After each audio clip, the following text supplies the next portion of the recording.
Welcome back to the Taylor's EV podcast, ladies and gentlemen. We finally got rid of that other guy. Couldn't get him out of here, but Mike, it takes two. To what? I was gonna pretend to be Randy. You totally threw off the whole entire thing. I was gonna. I want to see your Randy impression. I think it just me being or doing a very terrible Trump impression, pretty much. But yeah, that would work. Believe me. Hi, I'm back. They kept me in the trunk for too long. Drew forgot that he kept me in there after a week or so. He went to the whole thing in San Francisco with Aptera that he's about to discuss in this wonderful episode. And he opened up the trunk to show Chris McCammon something. And Chris pointed out that, hey, you've got a mic in there tied up in the back. Are you going to let him out? Yeah, it must have been crammed. Made car camping a lot harder. But we found a way to... I elevated your legs a bit. Thank you for your sacrifice.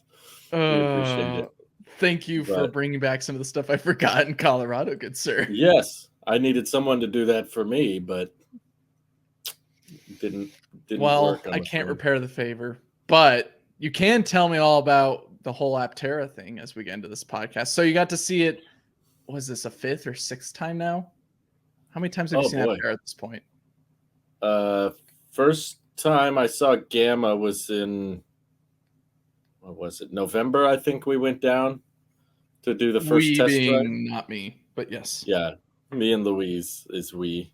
Still waiting on my invite. Come on, Chris. We can coordinate it. Where's my I'm sure. And then I guess, no, I didn't see Gamma when I went down last April. That was just the Bink. Gamma was already boxed up and headed to UAE. So this was actually just my second time seeing Gamma. But at the entire event, I never sat in Gamma. Well, you did get to sit in the new seats, which that's true. Very jealous. How did it feel?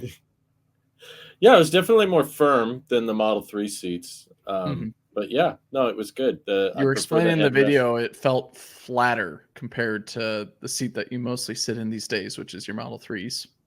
Right. I don't know if that's necessarily by design. After I posted the video, Jason Hill DM'd me and told me a little bit. Even though they're like production seats, I think there still might be a few more changes before they're actually delivered.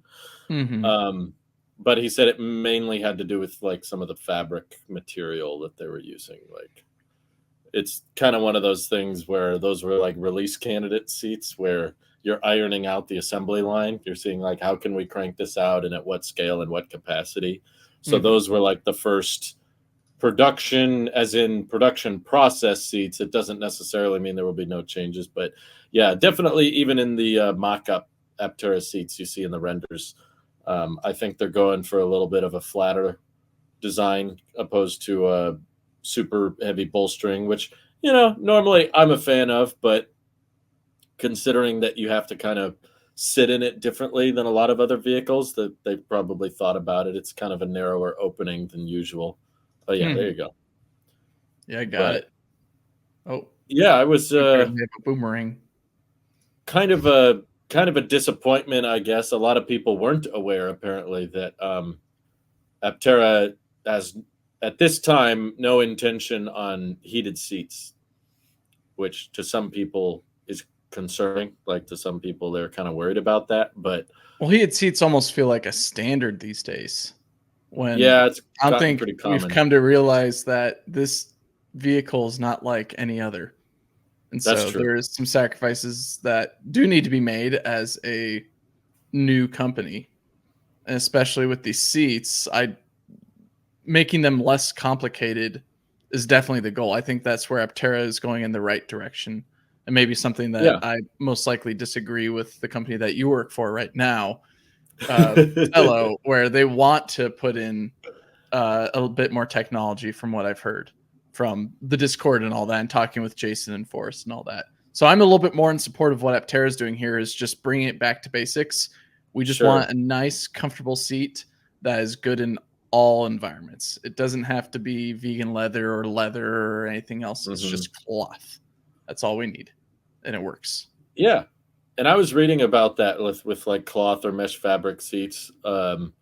They adjust with ambient temperatures a lot better. So some people argue that the only reason we've come to expect heated seats as a standard is because a lot of seats are vegan leather or leather-esque kind of materials now. And those will not adjust with ambient temperature that easily. So if the seats, for example, in our Model 3 and Y were not heated, they would stay colder for longer, even when we precondition the cabin. Whereas the Aptera, using more mesh fabric seats to keep costs down, also keep weight down. It's a mechanical just efficiency adjustment for it as well. Think about how much power needs to go through just to provide some resistive heating elements, at least run energy through the resistive heating elements just to maintain the temperature, when you could easily just turn on the air conditioning to heat or cool the cabin, in which, that's going to cost you a bit more in energy, but you're not just pretty much turning on a light bulb that is heating someone's back. That is going to be wasting energy, especially with the size of the battery in this thing. I think that's something that can be easily forgettable, is that just because it's so efficient doesn't mean or because it could go so far doesn't mean it's got a lot of energy capacity in there. It's how it uses it is the focus in this vehicle. And so cost cutting on the resistive heating element in the seats is actually a lot better in usage for the vehicle, because you're not getting that range penalty just because you turned on your heated seat. Yeah, and I've seen some people make the argument that heated seats can be more efficient because they're they're heating you at the surface, and then you don't have to run the HVAC as hard. I've seen that argument made, which is a fair criticism, but I think that it doesn't necessarily apply to a vehicle like the Aptera, because for one, it's a much smaller cabin than most other vehicles. There's only one row, only two seats, which means you don't have to push hot air all the way to the second row like you do on a traditional vehicle. And the carbon fiber body, if it performs the way they say it will, is very much going to act like a thermos. It's not a great conductor like glass is, or like a traditional vehicle using more aluminum for the exterior materials and stuff. So even though, yes, technically you won't have that extra heating element, I think that, and remember, Aptera hasn't paid me a dime. I'm just a volunteer. But Aptera has a very efficient HVAC system that will passively heat up the seats just with the air temperature, and then maintain that temperature, in my opinion, fairly easily because of the carbon fiber body. And the mesh fabric adjusts with whatever the temperature its environment is in. So I would just say you preheat the cabin, and the seats aren't going to be cold to the touch like they would if they were leather or vegan leather. So it's definitely a cost-cutting thing and a manufacturing simplicity thing. I think in the past they've mentioned that maybe down the road they're open to doing ventilated or heated seats once production is up and running and profitability is stable. But I think it's important to keep in mind, like, a lot of these other companies, other startups that had a bunch of fancy features, like Lucid with their crazy massaging seats, and Rivian with all these intricacies in their seats, like, these companies have been delivering for years and are still not profitable, and still have a long ways to go until their vehicles actually make money. Whereas Aptera is in a position where they're like, no, we can't afford to just burn money for years and years and years. We need to find ways of cutting costs, simplifying manufacturing to make it as easy as possible so that we can break even at 6,000 units. And I think that's probably the more responsible way to run your company, is like, let's go simple, because our hardcore fan base, and let's also be honest, the Aptera is a solar charged vehicle. It's probably going to have a bias with its fan base towards warmer climates. Like, I'm not saying all Aptera fans live in the warm, sunny climate, but there's probably a decent chunk that are like, I would be willing to bet like 60 to 70% of the accelerators would never activate a heated seat because they live in a beach climate or a warm climate or a climate at least that has lots of sunlight. People who have lots of sunshine are more likely to be interested in a solar vehicle. So I'm not trying to completely throw all of our Canadian friends under the bus, but well, like you said, it's like a thermos, right? Right. So it's going to be decent for both climates. It's just, in terms of who's going to be most likely buying this first or where deliveries are going to be happening first, it's mostly going to be biased towards the West Coast of the United States, where it's typically warmer. As we saw at the SF event, a ton of people showed up. Aptera said over 500 of their reservation holders are just in the main part of San Francisco. Mm-hmm. That's an older render. I'm not sure. Yeah, I brought this up for those that are listening. I've got an old render of the seats in the Aptera, and I was surprised because I just looked it up. I looked up HVAC, and this image showed up, and I was just cross comparing it to what they have now. Yeah, and what they were thinking about doing before, and it's not too far from that design language, which I appreciate really now. Not. Yeah. The only thing that they got rid of is the weird lumbar pads. Yeah, kind of like that waist thing. I'm sure that would have complicated the manufacturing, but yeah, the design wise, it is pretty close. It's very identical, but I appreciate that. But I'd agree. A lot of the investors, like you said, I mean, you were there personally. Mm-hmm. There was a huge crowd, just like what we saw during Monterey Car Week, developing around this vehicle. And I'm sure maybe some things that you didn't capture was just the huge amounts of people interested in this thing and hopefully more and more pre-orders coming through. Yeah, I really did not have much time to film. That was the sad thing was I wanted to film more, but I straight up they needed help. That's why they asked me to be there. They were like, there's way too many people. So they asked for ambassadors to come out. Some of them came out from Vegas and Texas, and I got to meet them in person after corresponding with them just in Discord in the past. So it was really cool to put faces to names. And yeah, I helped them load up the Bink there at the end. That was fun. Quite a process. That's a little detail, if you pause it right there, that I don't want people to forget that I didn't mention in the video, is that almost all of the cargo of the event, like the stands and the banners, we could fit in the actual trunk of the Bink. So it was, even though it was just a Bink, we joked this is the four-wheeled Aptera because there's four wheels on the little trolley on the bottom. But yeah, when we were done and we needed to pack up all that stuff at the end of the event, we literally fit all the boxes, all the merchandise, and all the accessories of the marketing material pretty much could fit in the trunk. So the pictures really don't do it justice. The pictures really don't make the trunk look that big. Yeah, there was a little snippet of it there. But we actually, you can barely see it there, but we actually fit the whole mobile connector. They had their own third-party NACS charger for Gamma. I see it peeking out there in the little binnacle. Yeah, you could fit the entire mobile connector in the bunk. Bunk, that's what they call it. Okay. Right, yeah. And then Gene, the incredible Gene, gave us that little chocolate mock-up. We still haven't eaten that, but yeah, very cool event to see so many Aptera fans in one place. And was it more than Monterey Car Week? I forget if you mentioned that or not. Definitely more, at least, came specifically for Aptera. Okay. The Car Week one that you and I went to, it was hard to tell, because so many people had no idea what Aptera was. They were just walking by and said, what is that? Whereas this event in SF, there were a bunch of people that almost every other person in line to sit in Gamma told me they'd seen my videos. Nice. It was the highest percentage of viewers in person I'd ever experienced by far. It was just like, hey, I love your stuff. I watch your video.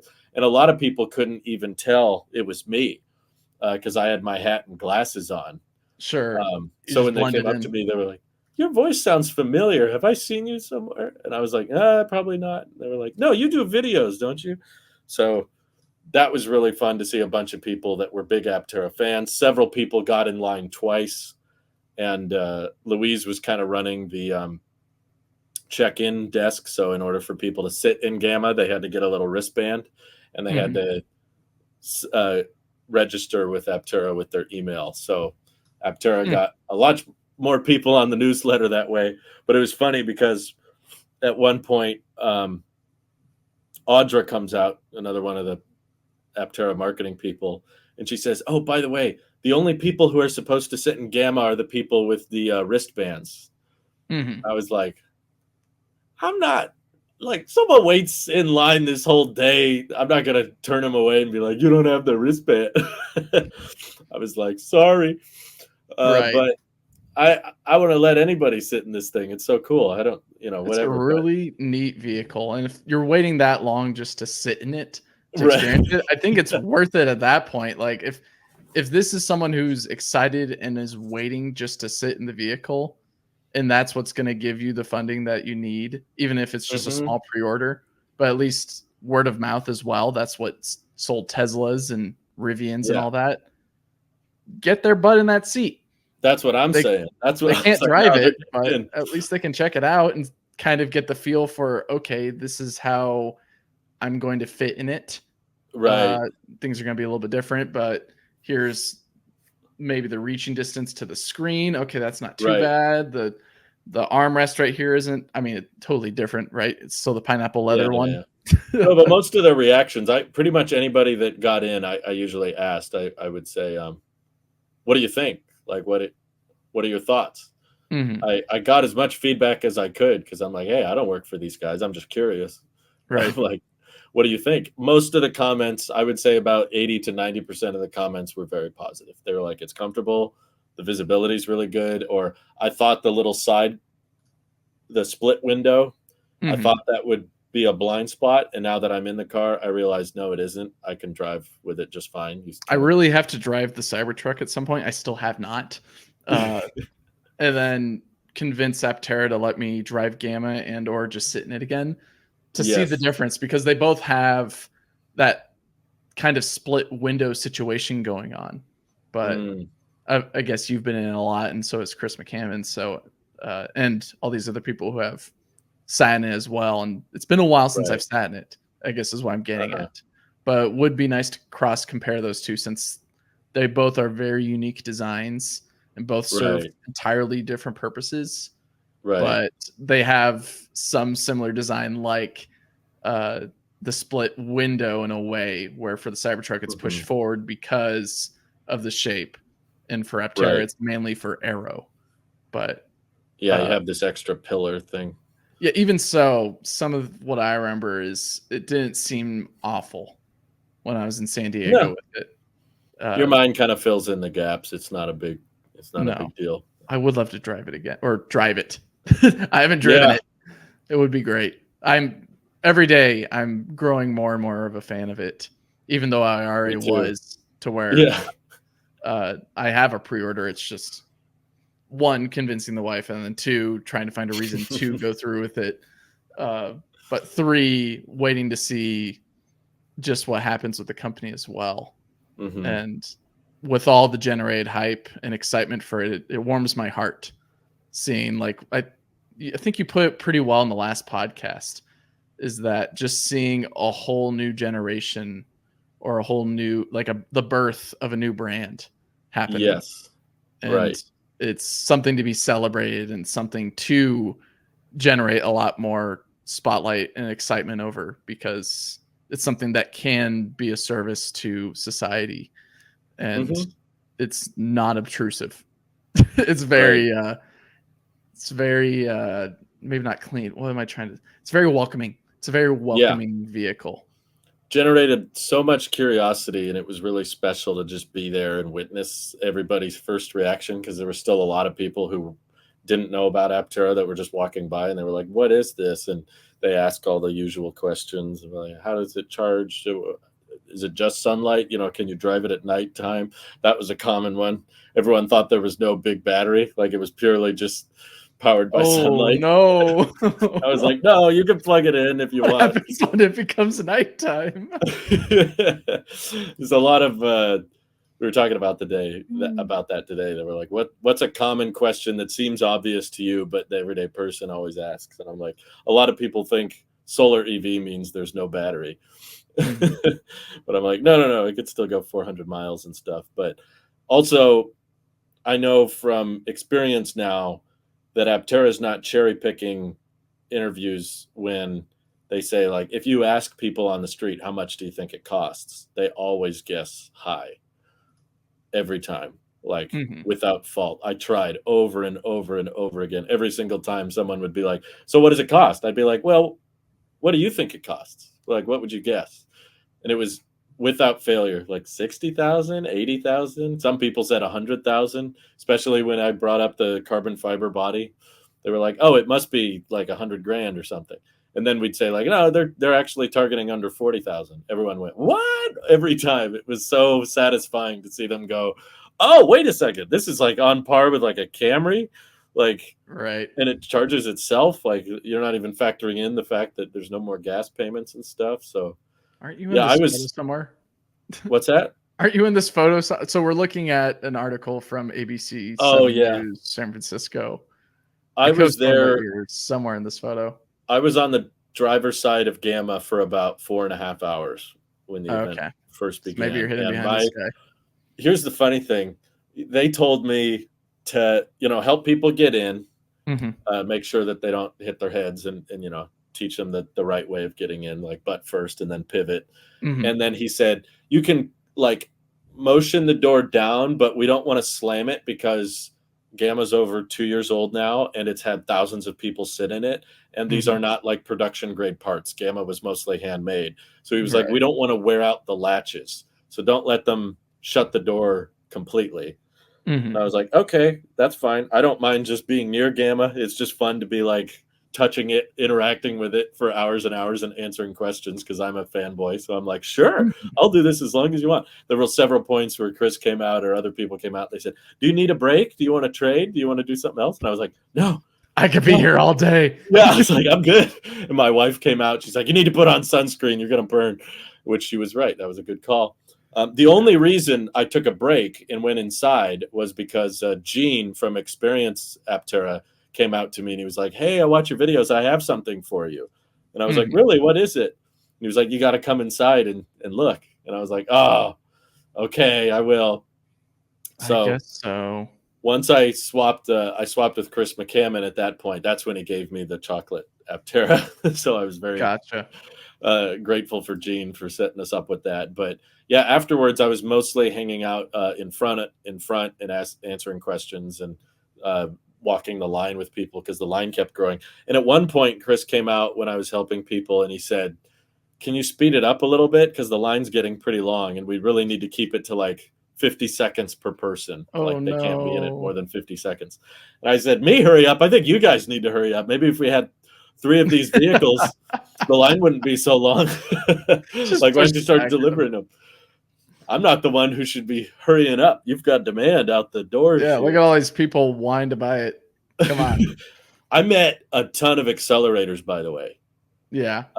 And some very high on the list. Like I met number 23. Wow. I met number 24. I believe I met number 90. And someone else was 120, I believe. Actually, the accelerator that was 120 turned out he only lives like 30 minutes from me. He was pretty close by. Huh.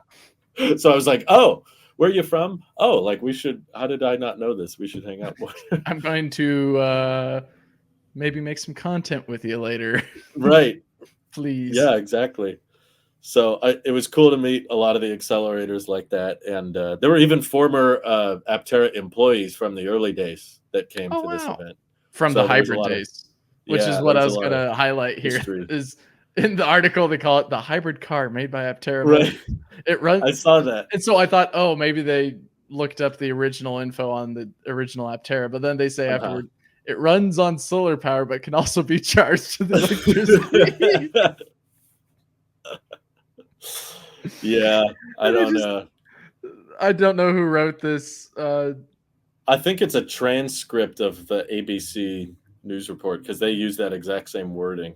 Okay. They said, They said it's a hybrid. It runs on solar and electricity. And I remember going, I've gotten reader review, so I don't get all the ads. Yeah, they Oh, don't say who. It must have been someone talking about it because I did. I saw the video clip they posted. I put that in my video, I think, at one point. But this is you should make this your phone background at some point, or at least a lock screen. Gorgeous. Actually, I don't think you could delineate the two anymore on the iPhone. But right. Well, the funny thing about Gamma and how I was there to kind of protect it and make sure that they didn't do anything too crazy is that by the end, I was so busy answering, random strangers' questions on the street that even the volunteers that were there to watch it, they stopped trying. They stopped trying to protect the doors. So by the end, the line was still so long. People were just slamming the doors left and right. No problem. They were just closing it, opening it, closing it, opening it. And wow, nothing went wrong. The doors were still working, even though they were trying to protect them. Gamma's taking it like a champ. Yeah. Well, for something like you said is a prototype and was pieced together in haste for what it wasn't even intended for. Is intended to be, I believe, a rolling mule, right? And then they decide at the last second, let's actually no. I was thinking it's supposed to be powered, maybe, but they then want to put in HVAC, maybe, right? Yeah. The thing with Gamma is that isn't production grade. That's true. Yeah, but even so, like even in this photo, you can see a little bit of a shadow on the driver's side door. And I just think that's fine. It's a prototype. Right. There's like the fact that the door hasn't broken yet, in which I don't think Aptera would even admit if it did break or not. But even so, seeing that it's still in one piece, it's doing hard work. This Gamma's role in the whole company is sealed in history at this point for being the vehicle that everyone got to see and touch and launched the brand, in my opinion, because it brought the idea to reality. And it's been abused. Those doors basically just get open and closed all day repeatedly. Just so I was half expecting it to have problems by the end of the day, but no, I can attest. I was there when they loaded it up onto the trailer, and they were still running just fine. So I'm impressed that it's aged as well as it has. What a fun time! No, it was a blast. I wish we could go to more locations. Yeah, I wish you could have too. It was very packed, and it was cool to meet so much of the fan base. And the one time it's in my backyard, I'm gone. I know, that was the day you chose to be gone. Yeah, instead I was getting some sun.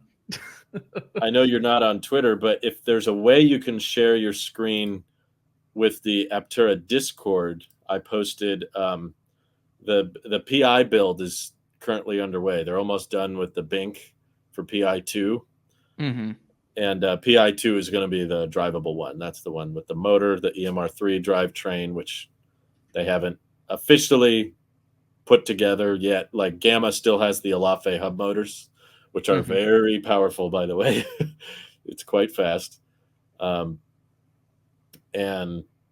yeah, the PI build should be the one that's a lot closer to what everybody takes delivery of. And if all goes according to plan, they could be able to do like range testing and stuff with PI2. So I'm hoping that I get to check that out in the next couple months, but it's all coming together. Unfortunately, when I bring up Twitter or X, it just, like we revealed in the tech podcast, it gives me old tweets since I don't have a Twitter account anymore. It's funny how it does that, isn't it? It shows like, here's something from 2023. Okay, that's all right. Here's something from 2022. Here's something. I love the CCS roasting. That's bad, great. Good. Speaking of CCS, very topical. Yes. Nope, that's the wrong one. There we go. Hey! Congrats to General Motors for finally getting access to the supercharging network. That's not the lyric in that picture, is it? No. So actually, this is the Cadillac Escalade IQ, in which I saw in person recently here in the Bay. Are they out? That says, deliveries happen at the tail end of 2024.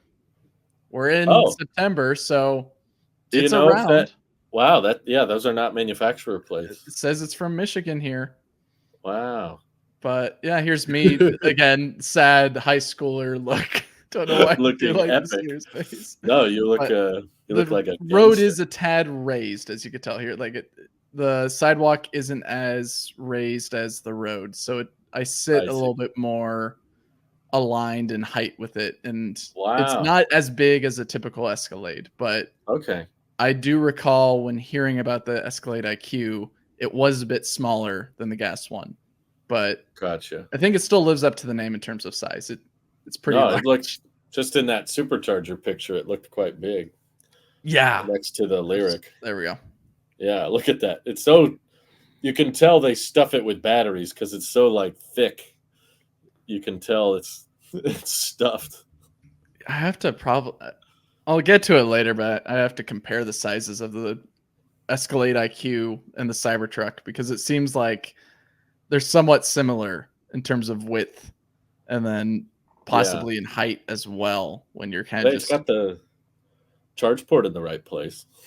Cadillac chose correctly where to put the charge ports, I believe. I think the Lyric has it in the same spot as well. But at least the IQ, it's set up for success, which is great for being the boat that it is. I'm pretty sure the Lyric is in the same place as the Blazer. It's in the front left. That would make sense because it's just a reskin.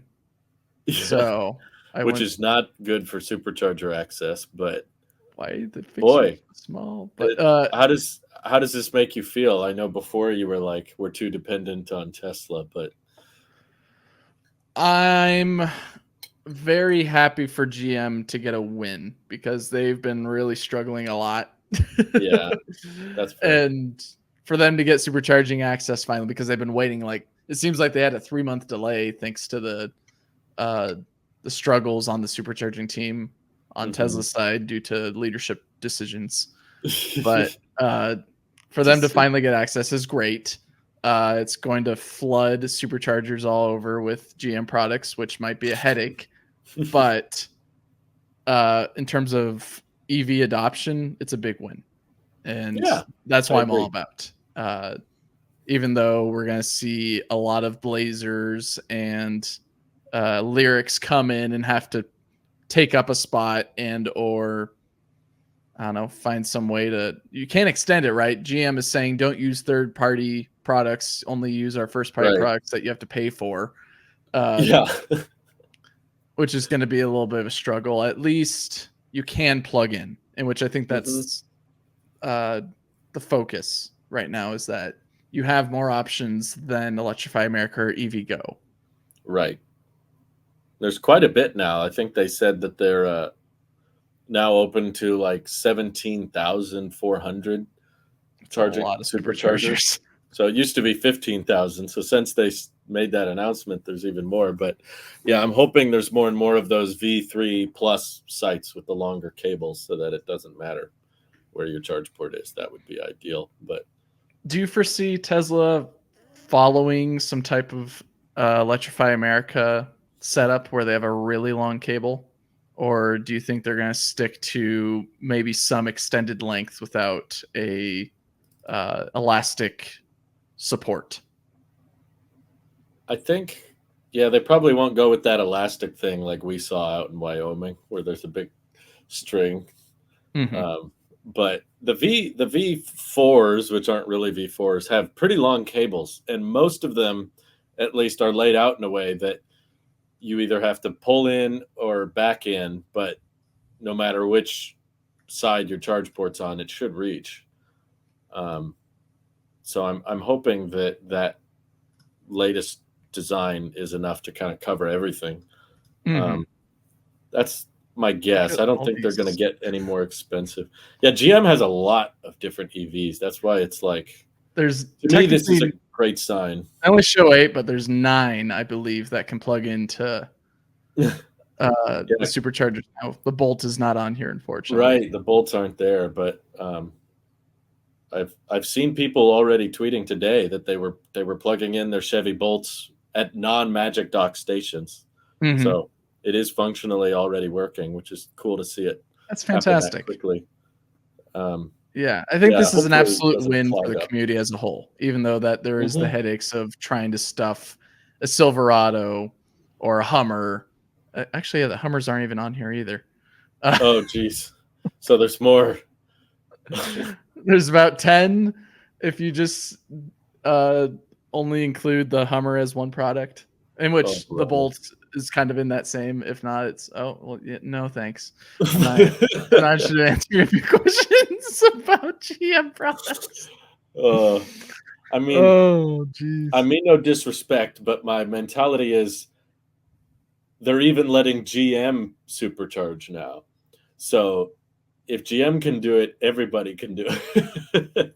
Because I'm like, that covers so many vehicles all at once, though, is my point. Like, that means Tesla's okay with something as crazy as a Hummer and as slow charging as a Bolt. To me, that's like a sign that even if you don't have a great charging profile or a charging speed, they're still willing to charge you, which is a great news, in my opinion, for like Aptera, who wasn't going to have a super high peak charging speed. And I was speculating maybe Tesla's going to be nervous about that, about having a vehicle that only gets, 50, 60 kilowatts at a supercharger. But now that they're letting the Chevy Bolts charge, I'm like, okay, great. No, it won't be a problem. They shouldn't. It seems like I'm doing just a quick search on all the vehicles in this list, and most of them have their port on the back right. Yes, so, a lot of them do. At least for the big ones, they're set for success, but the medium-sized ones that people are typically going to buy, like the Blazer, are not. Yeah. So, at least for the big trucks that are going to be huge in these spots, the port's in the right location, so we don't... in this very case, the big battery is the big win for the superchargers. Right. Even though it's a lot of energy that they have to output into it, at least the port's in the right location. Yeah, which is probably good because the big battery trucks are probably going to be there longer, right, to fill up. Right. Interesting that the Escalade IQ has the port in the back right. I guess maybe they're using the same platform as the Silverado, probably. That's what I'm thinking. It is kind of a similar shape there. Yeah. Yeah. But man, congrats to GM. And it's only going to grow for them as well, because right after that's Iona. And then whenever they get the Iona network going, and then all these other third-party chargers popping up as well, there's just going to be a lot more options. But at least the company that has been very big on their promises is getting some type of response and or movement for their company, even though that they've made some very bad decisions in the past. As pushed by Randy, at least we get something that we can be proud of for the community as a whole. Yeah, it's cool to check so many boxes at once, because Ford and Rivian, it was like 2 EVs. It was like, okay, Lightning and Mach-E, got it.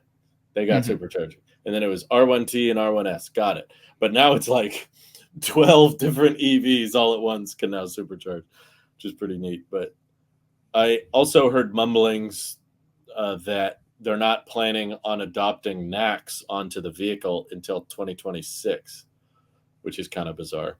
I'm not sure why it's taking so long, but yeah, well, the fact that you need to get a software update on your Bolt just to charge is also there, and you have to pay for the port is another. But yeah, that is weird. I don't know why they can't just, I don't know, maybe there's too many, maybe there's all these Bolt owners. We've sold too many Bolts, or we've sold enough money on the Bolt. Let's cut our losses. Is GM like number 3? And no, are they number 3 in the list for most EVs sold? I don't think any, like if you're looking at just on a yearly basis, I'm pretty sure Hyundai and Kia have taken number 2. But if you're talking like throughout all time, like in the past 10 years, I believe GM is probably delivered more EVs than anybody outside of Tesla. Who put Fisker in here? Oh, jeez. Are they on the list? No, they're not. Why even 100% club? That's... Oh, this is per... This doesn't help at all. I don't know. All I know is where I live, there's a lot of Chevy Bolts. I see Chevy Bolts everywhere. So get this out of here. Wouldn't be surprised at all if this is one of the bigger supercharger unlocks. But luckily, you can kind of strategically limit it based on how many of those adapters you ship. If you just don't ship a lot of them, then you shouldn't overwhelm the networks. Right. Yeah. I'm curious too. I want someone to do a charging test with the Hummer EV, because that could pull at supercharger peak speeds for longer than any other vehicle. Like, it could just grab the full 220 or 250 kilowatts and just peg it there for like technically an hour. I don't know if the charging curve would maintain, but like I expect there to be some thermal derating on those big battery packs. We'll see. But the Silverado is going to be pretty tempting too. Now it's got over 400 miles of range and supercharger access. It will be the vehicle that people are asking for in terms of a truck. Something that can tow, can do the grocery getting, but you can charge it wherever. Yeah. It has the frunk and all that. It's got the utility. It's got the mid-gate. Right. Running your company for their money. But I guess in terms of size, it's a little bit much. Yeah, no competition there. But yeah. So I guess that's the one thing that I was really excited about, and the news broke just like this morning. It was pretty early. As we're recording this, so it's very timely for when we started recording. But so who's next?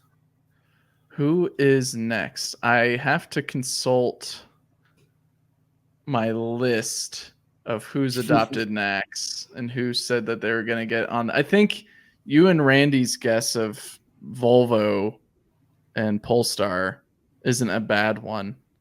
They're on the Tesla website listed as like coming soon, so that's probably a good indicator. Oh, that's a really good one to like. Yeah. I mean, I don't think they've updated it. I believe they still say I think they still say GM is coming soon. They probably fired the web designer. I wouldn't be surprised. But I'm thankful that after all of that charging drama, we're back on track, I think, which I think is good. I really believe it is crucial for electrification that all the charging providers agree on a port, and we get to a point where you can just go to any DC fast charger and plug in, and it doesn't matter which car or brand you're driving. It should just work. That's a pretty important part of the development. Oh, they did move it. Supported GM. Yep. So all that's coming soon that they have on their list is Nissan, Volvo, Polestar, and Mercedes. How's Nissan going to work? The Aria is the only one that they got. I was going to say, is there a NACS to Chademo adapter for the Leaf? Maybe so. I think the focus would be on the Aria, and then I don't know how they get the Leaf in there, but I don't know. I would think in this list, I wouldn't be surprised if Mercedes beats Volvo and Polestar to the NACS adoption first. You think so? Or integration, or I guess the adapter and compatibility integration of being able to, just in general. In terms of integrating that change, Polestar might be quicker, but I don't know. You'll have to ask. You'll have to make friends with the new CEO and see where they're at there. I'm trying to think, where's the charge port on Mercedes? Yeah, it's not in the right spot. It's on the back right, probably, or the front left. Yeah, it's back right. So Polestar might actually be better if they were basing it off of who had the better charge port location, because Polestar does match the Tesla charge port location. So if they had Polestar, it really wouldn't result in much clogging, because there's not a ton of them on the road in the first place, and they'll only occupy one stall. So I still think it'll be Volvo or Polestar, one of those two. But that's coming up next. Yeah, we'll see. It's not a bad bet. I would say Nissan's probably third, but they do only have, if we're assuming that with the Leaf, I believe, ending production soon, End of production. I totally forget the year. 2026 is when they plan to end the production of the Leaf. Oh, geez. So why go that long? I think kill it now. What? I guess that's my question to you. Do you think that they'll put a NACS port on the Leaf, or will they keep the Chademo port and they just go from Chademo to NACS? They better put a NACS port on.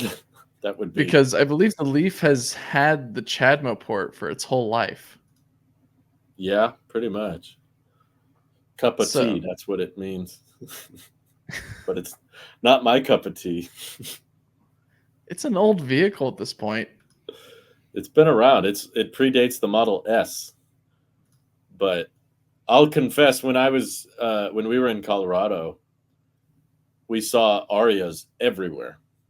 They're around. People love them. Super common. Probably because the lease deals are very good there with all the Colorado incentives. Right. Yeah, it felt like the Bay all over again when we were there in Colorado. Though I wasn't seeing as many EVs in terms of mass. At least, like, it didn't feel like I left that ecosystem as much, because left and right you'd see Rivians, Lightnings, Teslas. They're all over the place. Yeah, a lot of Arias. So hopefully they keep that going. Yeah. So not a bad list right there. No, I'm trying to think who's not on the list. So you got, Lucid's not on there. I had a very wonderful list. I think it's gone now. It's like just about anybody else you can think of. I mean, Toyota's not on there. I don't know if they announced NACS support. I think they did, but I'm sure there's more. I don't have my updated list. That's okay. There's why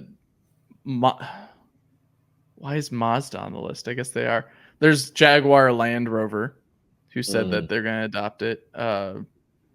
Rolls-Royce said that they're going to adopt NACS. Subaru, Lexus, Toyota, they're going a bit slow. Yeah. Hyundai, Kia, who knows? Right. What's funny is all the brands that are like talking about adopting the NACS port aren't on the list. Like Hyundai, Kia said, like, we're going to have NACS on the 2025 Ioniqs, and yet there's no Hyundai, Kia listed. Right. So yet. Like, oh, well, I totally deleted it, but oh well.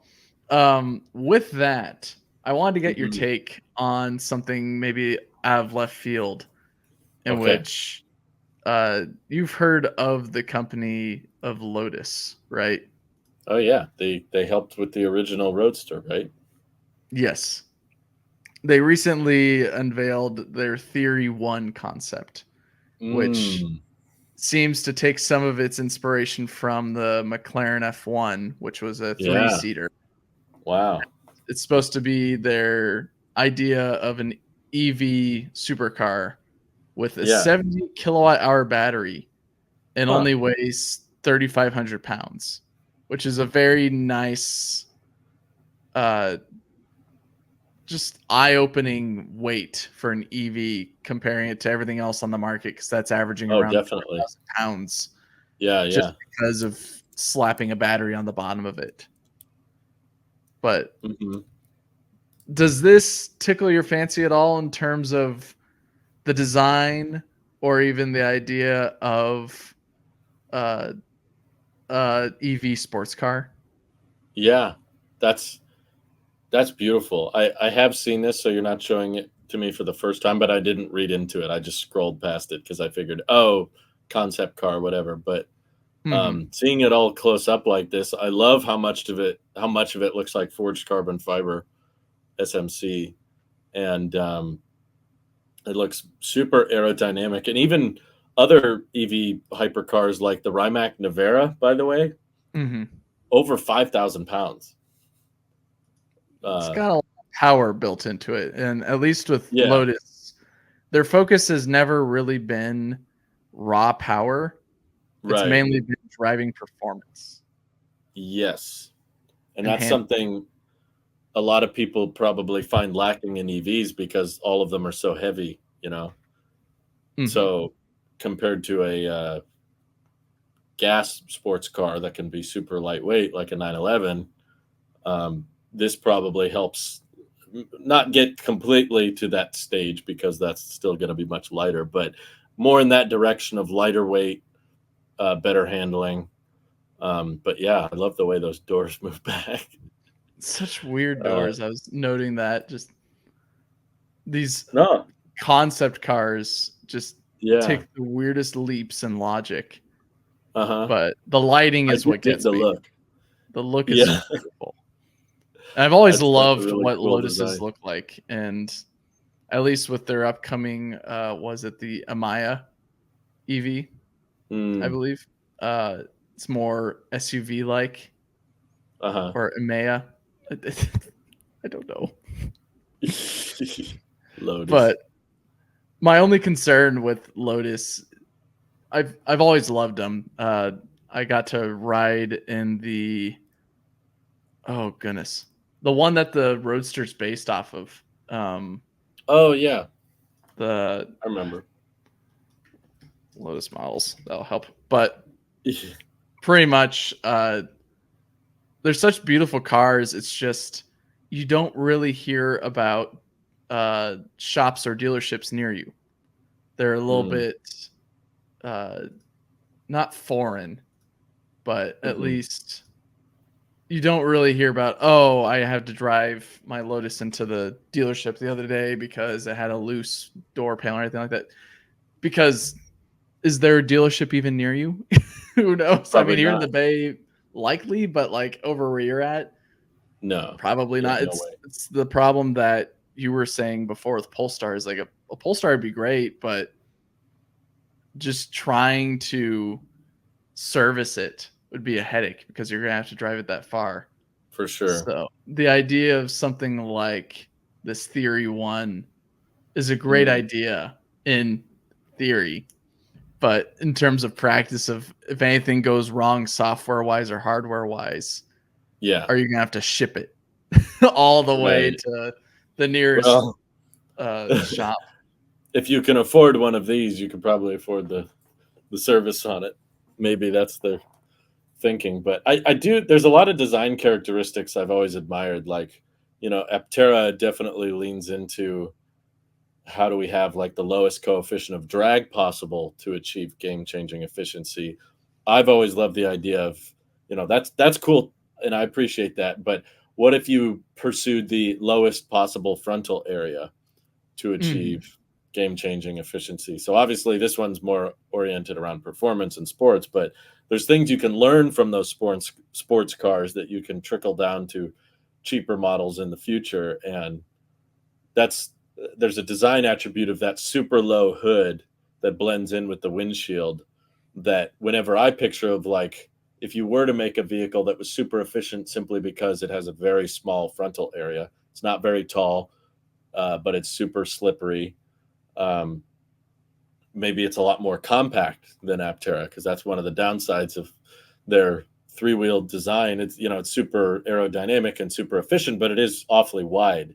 A lot of people brought that up of like, yeah, if you're navigating in a tight spot, it might be a little tricky with the Aptera because it's like, you know, 87 inches wheel pant to wheel pant. Whereas if you wanted the efficiency in a smaller form factor, in a smaller footprint, it would probably be a design, I think, somewhat like this you would need in order to hit, you know, north of 6 miles per kilowatt hour. If you wanted to get in the 7, 8, 9, or 10 range, you'd need to be really low to the ground, displace as little air as possible, and have a really sloped windshield to hood that just easily glides through the air. And maybe it's not the easiest thing to get in and out of, but efficiency always has to come at some kind of compromise. It's just pick your battles, right? So you would trade, maybe you would trade, you know, width for accessibility, but it inspires me. It's a unique, clean take. I like the side profile too in those other pictures you were looking at. Right. Yeah, it definitely feels a bit concept-y on both the exterior and the interior. The interior definitely, like, are you going to put your head against that headrest or like? No, there's a bunch of stuff they would never do, but it's still a great exercise, I'm sure. I bet the engineers probably loved working on it. Right. And I guess a correction, the Amaya that I was showing is a hyper luxury SUV that costs like $100,000. So, these are like really expensive vehicles. The same as the Cybertruck. Oh my gosh. But even so, there's that, and then I believe there's the Electra as well. Yeah, also a hyper SUV. Oh, right. I remember this one. Just ridiculous vehicles. Everyone's got to have an SUV, right? Yeah. I want more of like what the Theory 1 is. Nope, that's not what you like. Stay back. Disgusting. Theory 1 is a lot more pleasant to look at than what I flashed on the screen, which is now something you can order, Drew. The Dodge Charger Mike. Daytona EV. You ordered one? Obviously, I ordered 5. Have you looked at the configuration page for this thing? I didn't even get close. I didn't even think about looking at the configurator. All I saw was the headline is like, they're taking deposits. And I was like, well, don't everybody rush all at once. You know, there's plenty for everybody. I promise. No, I would genuinely want to know how many people have ordered one. I'd like to see the numbers on this. I'm trying to find the... They make it so hard on their website to find where to configure this thing. It's a very expensive noisemaker. Hey, that's what the whole thing is about, right? You can you can make it as loud as you want. It's gross. I can't for the life of me find the configuration page for this thing, but maybe they took it down because they didn't get any orders. That's most likely what happened. Immediately. Oh no, there it is. There's the button. I found it. Is he gonna play with the configurator now? We're gonna play with it right now. Look at this thing. Boy. They have a whole video just to. But I mean, come on. There's a way they could have done it with this style that I would have liked. It's not the style I'm against, for the record. Even though it's large as heck compared to the Mustang. Yeah, I mean, you're going for a certain look, but if you're gonna make it all electric, I would just say, okay, then make it fast, make it as lightweight as you can, and make it an EV. But they just felt like malicious compliance is what it felt like. But there it is. Here's the image that I was trying to find. Open a new tab. Late availability. There it is. Oh, it's all blurry. But look how big this thing is compared to the new Mustang. That's a 4-door, isn't it? The top one's a 4-door, but yeah, the 2-door and the 4-door are pretty much the same size. It's just they cram in an extra door on the 4-door. But like the Mustang is tiny compared to this thing. So then looking at it, I already lost the page. Is it this one? Nope, those are the leaves. There it is. My neighbor has one of the 4-door ones. I think the 2-door is probably fine, but like this, it's just ridiculous. Just feel like I've been in one of them too. My aunt rented one time when she was visiting, and she was like, "Oh, do you want to drive it? Just for the day while I have it?" And I drove around in it once, and I hated it. It was just horrible visibility. I would love to see a photo or video of you behind the wheel of a Dodge. I would be so sad. I would look so depressed. It sounds like the end of the world. My God, there's a lot of buttons. Drew, this is Legacy Auto in a snapshot, in which I think this is less buttons than in most vehicles. This is actually pretty minimal. There's just one row of buttons underneath the center screen. There's like 12 buttons on the right side of the steering wheel. 1, 2, 3, 4, 5. So many pedals. Does it shift like a manual? It appears to. It looks like it does. I don't think it does. I think the Ioniq 5N is the unique stakeholder in that, but it does have something behind the wheel. I'm not too sure. I have to do a little bit more. No, it's background. If you're trying to make it feel like a gas car, then it should have a manual shifter that makes it feels like I'm switching between the gears, like 5N style. So if it doesn't do that, I don't know what they're doing. Porsche was saying they actually had a response to the 5N, saying that they weren't going to do it because it didn't make sense, pretty much. Thank you, Porsche. I appreciate so at least someone recognizes efficiency. I mean, I don't see any problem with just adding it as like a gimmicky software update. I mean, fart mode is pointless, but we have that in Teslas just for fun. Why not have a mode that's like pretend I'm a muscle car mode where it just you can switch between the gears and it behaves like an old muscle car and you can pump the sound into the cabin. That doesn't bug me. It's when you start blasting sound outside for random pedestrians that I start to get annoyed. Right. So Porsche said, why should we make something worse? Porsche shoots down the Ioniq 5N fake shifter for electric cars. Make something worse. Sounds like Drew's next car is a Porsche at this point because they also recognize that efficiency and performance does not need to be simulated with a manual transmission shifting mode. No, I mean, like, I'm fine if you enjoy a good manual in a muscle car. I just don't think those are the same people buying EVs. I'm like, two different things. I don't know.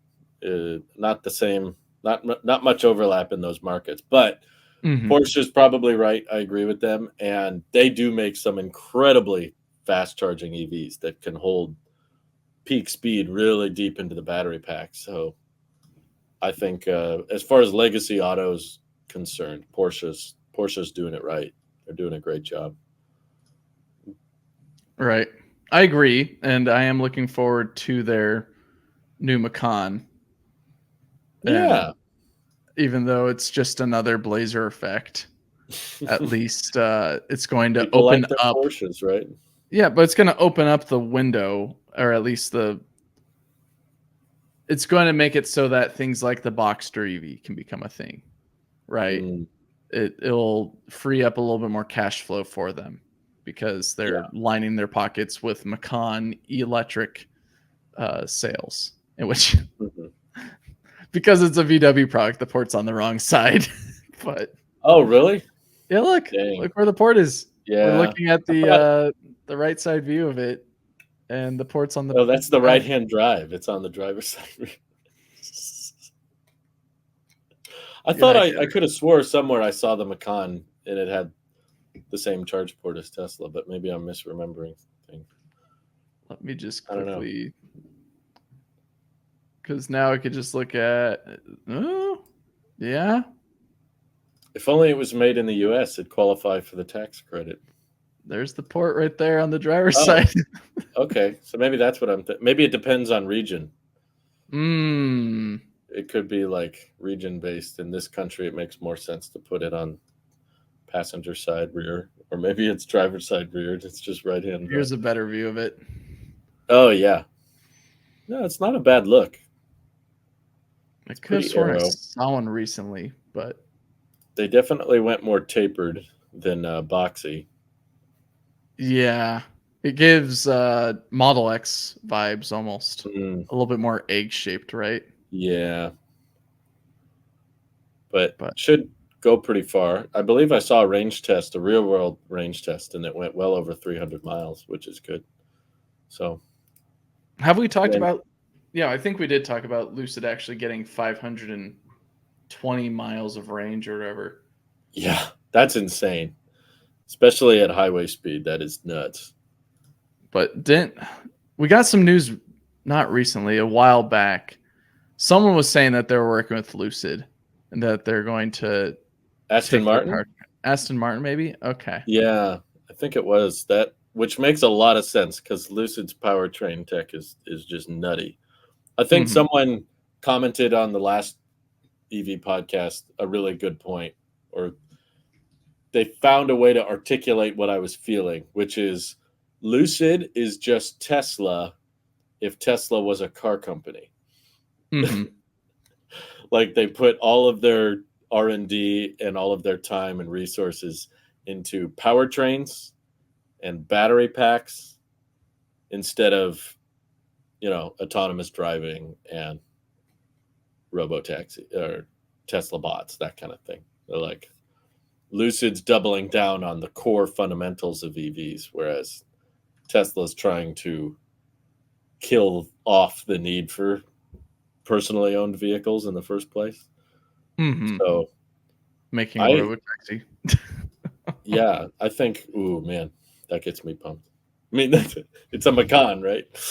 Yeah, there we go. Revealed. Macan EV. Slap a Lucid instead of a Porsche on there. But no, I do think Lucid would probably have more efficient tech in it. The size of those mirrors. Yeah.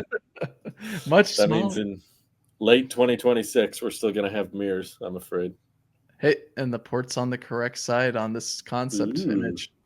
Well, it is on the Gravity, too. They showed a Gravity with the NACS port, which was nice. So they're thinking about that kind of thing. But hopefully they think about the battery pack also being able to support that speed. Do you think Lucid's ever going to introduce a different chemistry? That's something that I was thinking about recently. And it seems like they're going down on that lithium ion, right? I don't think they do NMC. I think they are NMC, if I remember. I think they're 2170s, which most of them are NMC. But I'm more than happy to be wrong. Okay.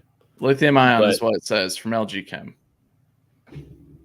Well, lithium ion is it's just NMC. I mean, it isn't necessarily. I'm not no battery expert, but like, isn't lithium referring to anode and NMC is more cathode? It's like different parts. But it is a good question of like, if QuantumScape or whoever it is figures out new battery chemistries that are more energy dense or charge faster, like which company would integrate them first? I know Toyota's been hyping up solid state batteries for well over a decade, but hasn't gotten anyone. But are you more talking about like LFP chemistries? Right. Like, do you foresee them entertaining that at all? Or are we just going to stick with an NMC / lithium ion focus for a lot of their lineup? Because at least they're pretty much the kings of range at this point with their vehicles, even though they only have one on the market, just several different versions of it. Yeah. Broke a lot of records. Yeah. But both aero and range and battery wise, like they're squeezing out everything that they can out of it.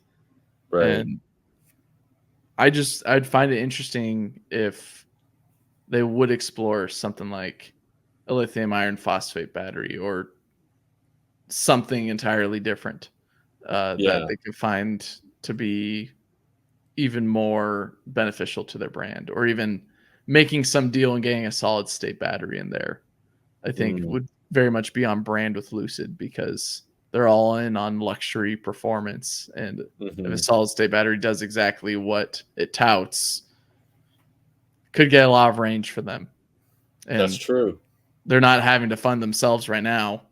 They're having investors overseas shovel all of that coal money in and oil money in. So might as well throw in some expensive batteries at the end of the day to tout the performance and capability of your product. That's true.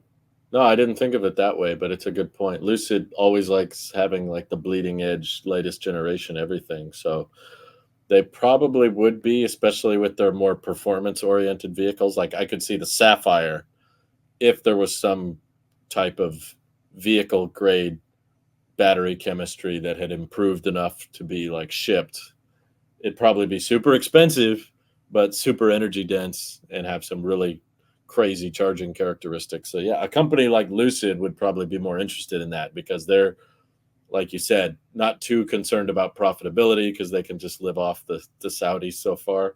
So if they're like, hey, we're the new next model year Sapphire has like this state-of-the-art battery pack that's super energy dense.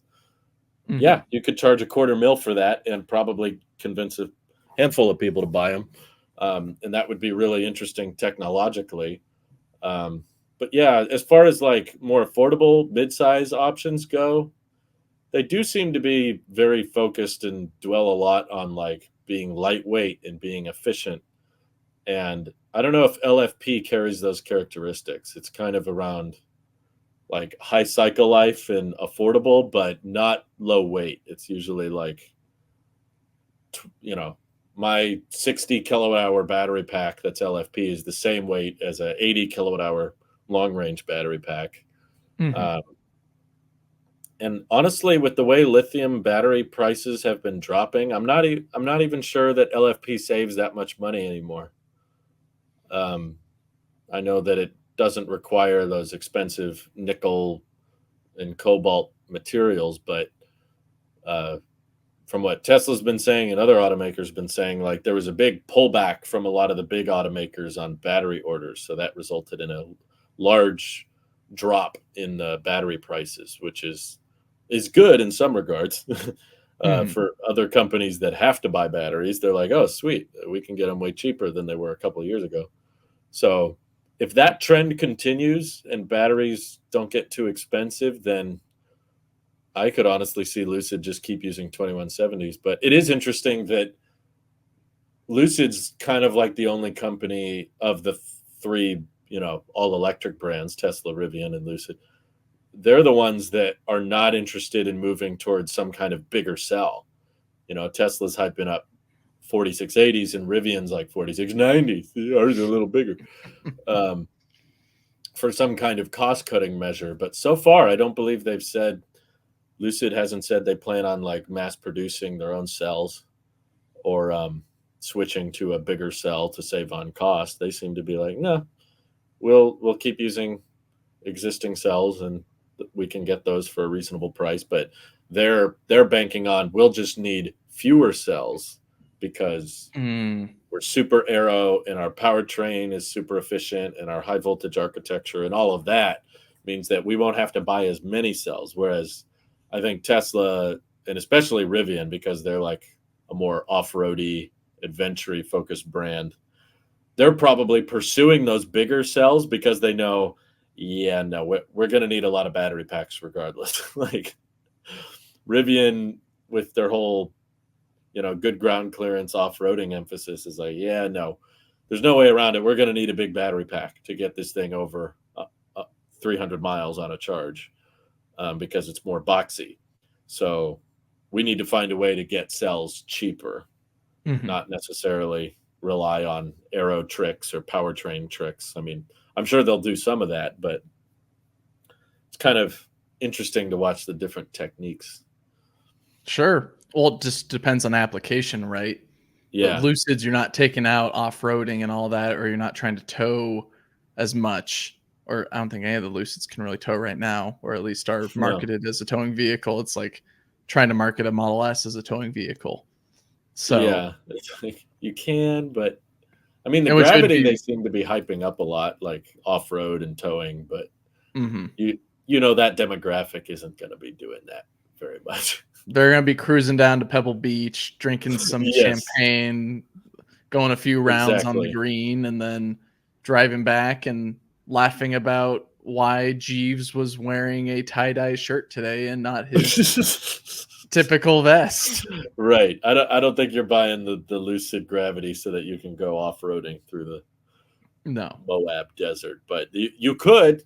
It has the suspension. That's what they're saying. But yeah, I mean, you could argue a lot of Rivian customers don't even do that. But no, what I did see, you remind me, this is a little bit not EV news, but it warmed my heart seeing. I went backpacking over the weekend, which is why I missed last week's episode, and went out until into the middle of nowhere in Northern California.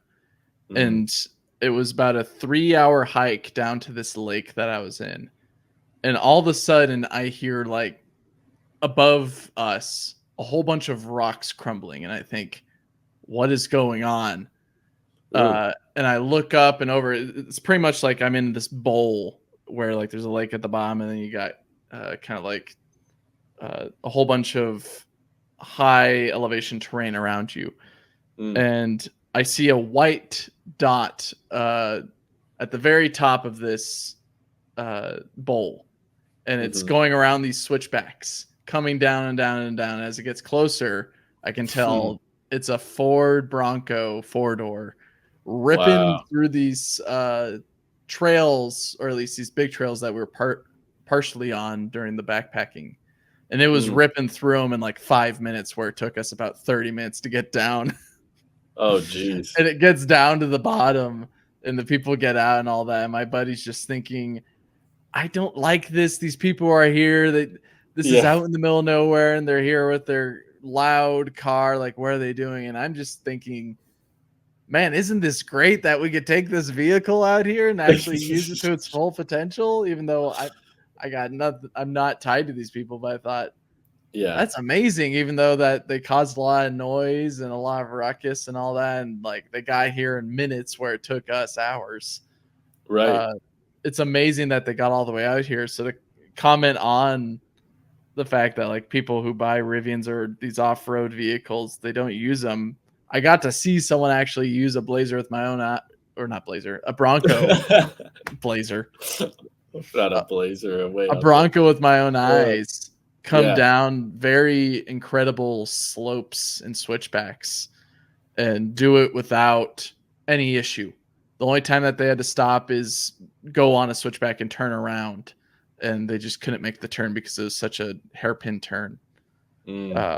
But that's what I want to see with EVs, is a lot more usage of their off-road capabilities. And to do that, I think Lucid is probably pitching themselves as the linchpin for that capability, because they've got the range and they've got the efficiency to get all the way out there. So if you've got that efficiency to go that far, they can go all the way out to the middle of nowhere in Northern California and take on a very impressive trail to get down to a very secluded area and still have a bunch of range to spare at the end to then plug in at a supercharger and then continue on their way to wherever they want to go. So if the gravity allows them to do that, and a lot of their engineering proficiency in efficiency and capability, I'd say go for it, because seeing these vehicles that are a lot more sport focused actually doing sport utility things is something that we need to be pushing a little bit more to show that, hey, even electric vehicles can do it. Right. Yeah. I agree. That's awesome. I'm glad you saw one in the wild being used as intended. That's cool. A Bronco, yeah. Not a Blazer. No, not a Blazer. Or Gravity. No, but I think making them cheaper will help too. That'll definitely because that's what Rivian Mike would always say. He was like, "Oh yeah, the R1S is great at off-roading, but that's $100,000 car. I'm not going to off-road in that thing, because off-roading means getting dented and scratched and banged up. I don't want to take a luxurious $100,000 car to get scratched and banged up, and now I've got all these repair costs that are astronomical." So I think that's another part of the equation, is getting the price more in line with something like a Bronco or cheaper, and making it feel like, yeah, you can bang it up. It can get dents in it and scratched, and that's okay. It won't be $40,000 to replace like some of these panels and stuff. So, right. Maybe that's what Lucid's mysterious third model is that we were speculating about a while back. Maybe it's not. They did say they wanted to get more into off-roading, which I found interesting. But yeah, and maybe that's how they do it, right? Because, like I said before, they have the technology to go far, and so even if you go with a little bit more compact design, you can still squeeze out 400 miles or maybe 300 and high 300s in something that might be a little bit more compact, but is capable of off-roading. And if you've got the storage on top or behind it for off-wheel, that makes sense. Yep. Off-road wheels, that's how you can get out to the middle of nowhere and have that capability for going over monstrous terrain, yet not getting that inefficiency of using those tires on the roads. You can use the more efficient tires on the roads, and then once you get to the off-road section, switch it up and let it rip. You need something with good departure angles, good approach angles, all-wheel drive, lots of storage, small form factor, maybe 152 inches, something like that. I don't know. Does that exist? Is anybody working on that kind of thing? It'd put them in a decent spot if you're comparing them to like a Bronco or a Land Rover for some type of off-road capability, right? Or even like a Lexus that wasn't necessarily meant to be an off-roader, but can be. Yeah. So it could be in that that market cap, or not market cap, but that string. Yeah. That category. I guess that's what I'm trying to say. Thread. In which? Oh, no. You mentioned on the last podcast, but for those that want to follow Drew on another social media site, because this is a little bit tech focused, but still, okay. You want to follow more news. If you don't like using the Bird or any other third-party social media site, Tello is now on Threads. We're on Threads. So now you can follow them and hear more about all the wonderful things that are going on at Tello. Like 500 horsepower and why they're targeting that. Yeah. No, exactly. And exactly how many cells we have. That was revealed. You mentioned that in the most recent one?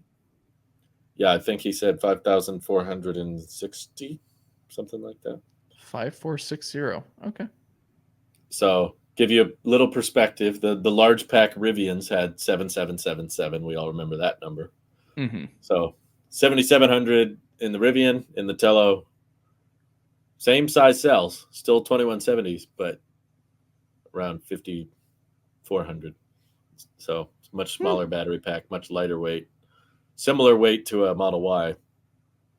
But anyway, that's pretty good for I'm a on truck. Work mode now. For a truck, an all-electric truck especially. But yeah, I'm biased, of course. So, well, I wanted to closing thoughts before I go complete chill.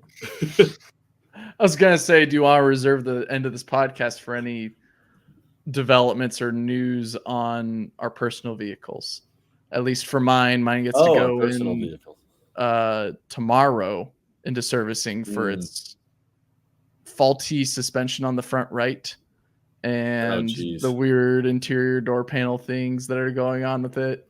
And yeah, don't let them charge you for that. They better not. No, thankfully they answered back at some point saying, yes, we can have a conversation before you approve the estimate, which I appreciated. Okay, good. But they didn't call me like they did in the past, which whatever. They're probably busy.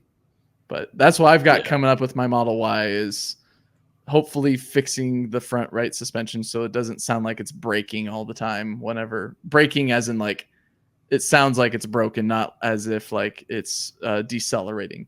Like whenever I'm driving on the road, it sounds like the front right of the vehicle has caved in. So getting I've heard it myself. It's not good. No. Well, I think we just hit 57,000 miles now, and I'm driving to the Bay tomorrow, so it's gonna be no slowing down, picking up people from the airport. I'm speaking at a college and going to film some stuff at Tello. But yeah, the Model 3's taking it like a champ. It did camp mode very well. That was fun. It was really cool to park it right next to Gamma. It just made Aptera feel that much more real. Like I was reversing into the garage and in the little camera, I see Gamma right there. I'm like, whoa, I don't know. Something about it in the flesh was really cool and fun. But yeah, trying to think if there's any other updates. we've thankfully, to the viewers, we've racked up some referral points, credits, whatever they're called now. It's not actually credits anymore. It's just like a Tesla gift card. But I saw Winston from up north tried to use his on a service visit, and they wouldn't accept it, even though it says right in the referral page, like, you can use it on service visits. So once again, not enough communication going on at Tesla because that was mainly what we wanted to use our referral rewards for. It was like, especially hearing your story and everything, we were like, yeah, we should have some of these rewards just so that we can repair the car. That's pretty valuable. And it's probably the best thing you can do for the environment instead of just buying a whole new Tesla. Instead, just make the one you have last longer. So it's LFP. Hopefully it lasts a long, long time. My charge limit, I know it's not an accurate way to gauge battery health, but when I'm at 100%, it still says 257. So there's still a decent amount of range left, even after all this supercharger abuse, driving the crap out of it. But yeah, I hope Tesla gets on that, because that was kind of like the most interesting perk of the reward program, was like, you could, like what Winston wanted to do, he rebuilt a salvaged Model 3, and you can get those to supercharge again if they go through the Tesla inspection process. But that costs like over $1,000. So he wanted to use his rewards on that inspection. Now they're like, no, we don't take that. So he's like, what the heck? Hopefully they address that. That's pretty much all I can think of on my car. I need to wash it. That's for sure. Right there with you. And once again, always cool stuff going on at Tello that I'm not allowed to share, so it kills me. But the charge port location is very much thought out. I'll just leave it at that. I can't wait to hear more about it. That sounds interesting. Yeah. I saw some of the interior door sill designs today, and they were really good. Okay. Kind of like, that separation between the interior and the exterior that you see, like on our car, it says Model 3 and Model Y. Like little design details they're working on there that I'm just like, can't wait for everybody to see. It should be fun. How exciting. Please, let me share. Please. Go talk to Jason and Boris about it. Yeah, really. I need to. It'd be like, please, let me talk about this. This is so cool. We'll get there. Excited to hear more. Awesome. We'll see you all next time. Bye.